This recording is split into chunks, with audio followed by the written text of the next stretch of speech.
প্রথম যখন বলেছিল আমি তো কমপ্লিটলি না, আমি রেসলিং কি করে করব, কি করে কুস্তি করব, মানে আমার তো কোনো আইডিয়াই ছিল না পুরো বিষয়টা নিয়ে।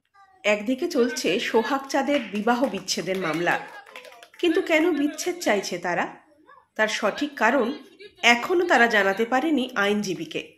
অন্যদিকে সোহাগ এখন ভীষণ ব্যস্ত কুস্তি কম্পিটিশন নিয়ে, চলছে জোরদার প্রস্তুতি। এখন তবে সরাসরি চলে যাওয়া যাক শুটিং স্পটে। কিভাবে চলছে এই মহড়া, সোহাগই বা কি বলছে, চলুন দেখে নেওয়া যাক।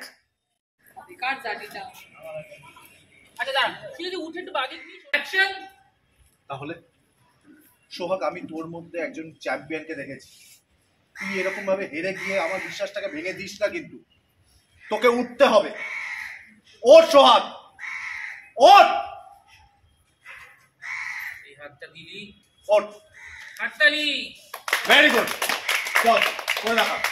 আয়, পারবে, চলো ট্রাই ট্রাই। এবার উঠে পড়বি, তারপর চলে আসবি। ট্রাই, গো। হাতের তলা দিয়ে, হাতের তলা দিয়ে। হ্যাঁ, চলো, গো। আরে না, এরকম নয়, এরকম নয়।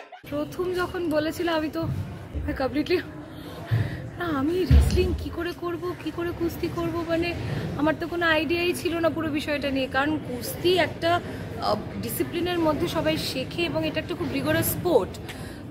মেয়েরাও খুব ভালো কুস্তিবির হন এবং আমরা সবাই দাঙ্গাল দেখেছি সেখানে দাঁড়িয়ে, মানে যে কীভাবে ট্রেনিং দেওয়া হয়, প্রসেসটা কী হয়।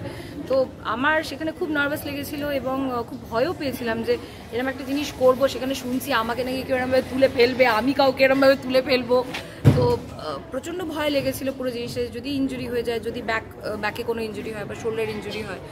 বাট যখন অ্যাকচুয়ালি প্রোমোর আগে যখন ঠিক আধ ঘন্টা সময় পেয়েছিলাম আমি টেকনিকটা শেখার জন্য, কারণ শুটিং নিয়ে এত ব্যস্ত থাকে, আলাদা করে সত্যি সময় বের করার মতো সময় আমাদের কারোর কাছেই থাকে না। তো যিনি আমার কোচ পার্থ স্যার, উনি আমাকে শিখিয়েছিলেন টেকনিকটা কীভাবে করতে হবে। উনি বলেছেন তোমাকে আমি একবার শিখিয়ে দেবো, তোমার সারা জীবন মনে থাকবে, এটা তোমার যে কোনো সেলফ ডিফেন্সের কাজেও লেগে যাবে জীবনে। তো যখন উনি শেখালেন, আমি প্রথম পারছিলাম না করতে, বাট আস্তে আস্তে যখন ধৈর্য ধরে শেখালেন আমিও টেকনিকটা বুঝলাম স্টেপ বাই স্টেপ। আর আমার সাথে যে করছিল আমার কো প্লেয়ার, সে একটা মানে ন্যাশনাল লেভেল রেসলিং চ্যাম্পিয়ন মেয়েটি, মধুমিতা। তো মধুমিতাও খুব সাপোর্ট করেছে আমাকে পার্টিকুলার স্টান্টটার জন্য। বলে তুমি একদম চিন্তা করো না। আমি ভয় পাচ্ছিলাম ওর লেগে যেতে পারে, কারণ আমি তো নন টেকনিক্যাল, আমি কোথা থেকে হাত টেনে দেবো, কী হয়ে যাবে ওর। তো বলে তুমি একদম চিন্তা করো না, তুমি করো, আমরা সবাই আছি তোমাকে সাপোর্ট করার জন্য।